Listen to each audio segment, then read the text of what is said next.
1,300 from the United Arab Emirates, and maybe another 180 from Canada. So these are figures that are not frightening. In fact, these are very ordinary, very minor figures. So if you're talking of 1,300 in the United Arab Emirates with a base of about 200,000, that is practically nothing.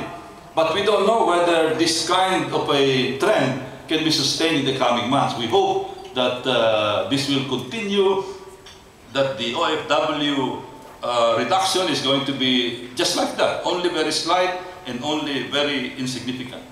And at the same time, there is good news also insofar as business process outsourcing is concerned. Meron ba mga CPA, meron ba mga accountant from the BPOs here? Because I talked with some friends in the BPO sector, and they were bullish about their future. They're saying that kahit na huwag kayong mag-alala, Congressman, marami mawawala sa mga OFWs natin, but believe me, the BPO sector is going to make up for that. Right now, the BPO sector is boasting of more than 100,000, probably maybe even more than that. We are the #2 call center country in the Asia-Pacific area, and growing. And if you read "The World is Flat" by Thomas Friedman, he talked about the trend in India. And he was talking of the BPO sector of India, and one of them is the CPA sector. I'm sure you're very familiar with this. I don't have to talk about this. This one area where we can also compete as far as the BPO area is concerned, because marami rin tayong mahusay ng mga CPAs. We don't have to export our CPAs. We can do the public accountancy work the same way that the hundreds of thousands of Indians are doing it today. So again, this is one positive aspect that we can look forward to. What about the United States? What is the situation in the United States?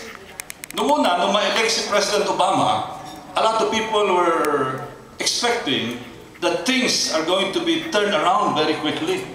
But unfortunately, if you monitor the New York Stock Exchange, while President Obama was taking his oath, the stock market went down by about 5–10%. When he announced the $700 or $800 billion stimulus package, the stock market went down further. When he announced some stimulus package for the auto industry, it went down further. It was only very recently, in the past 4 days, where the stock market picked up a little bit, and that was when not the Treasury Secretary Geithner, but more of the Federal Reserve Board of the United States that made the announcement when they talked of a $30 billion program to purchase securities from the market. And I understand that last night, while the stock market was ongoing in New York, it went up by maybe about 2%, 3%. And hopefully, this is going to continue. Kaya lang, again, there's a debate in the United States now. The $3.5 trillion budget of President Obama is undergoing a lot of debate between the Republicans and the Democrats, and in fact, even some Democrats, I understand, are starting to complain about the $3.5 trillion budget of President Obama, because it was too much focused not on generating business, but on helping, on being more social, on focusing on the social program, but not in generating business. Kasi may kausap ako mga negosyante, sabi nila, the Democrats now are starting to forget that if you want to really stimulate the economy, dapat ang bigyan mo ng suporta yung mga tao na nagbibigay ng employment. Hindi yung mga tao na nawawalan ng employment, which is the classic, very liberal program identified with the Democrats. But of course, I understand that it is, according to experts, by 2010, we can expect some recovery in the United States. And if this happens, of course, tayo magkakaroon din ng benepisyo dito. Pag nag-recover ang US, mag-recover ang China, mag-recover ang Japan, mag-recover ang Western Europe, and of course, the Philippines is going to benefit from it. And then, tama-tama, I mentioned 2010.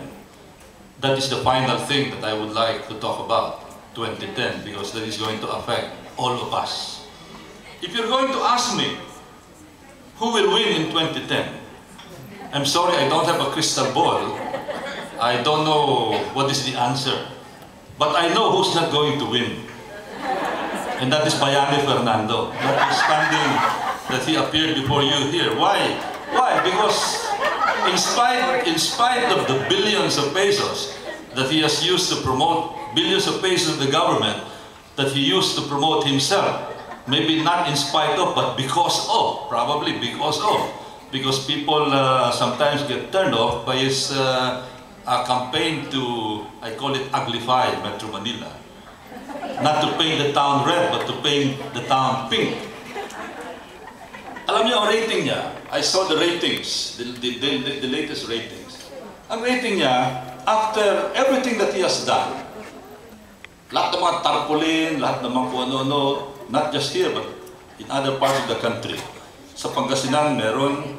Sa Bicol, meron. Sa Bohol, meron. Sa Negros, meron. Sa Mindanao, meron.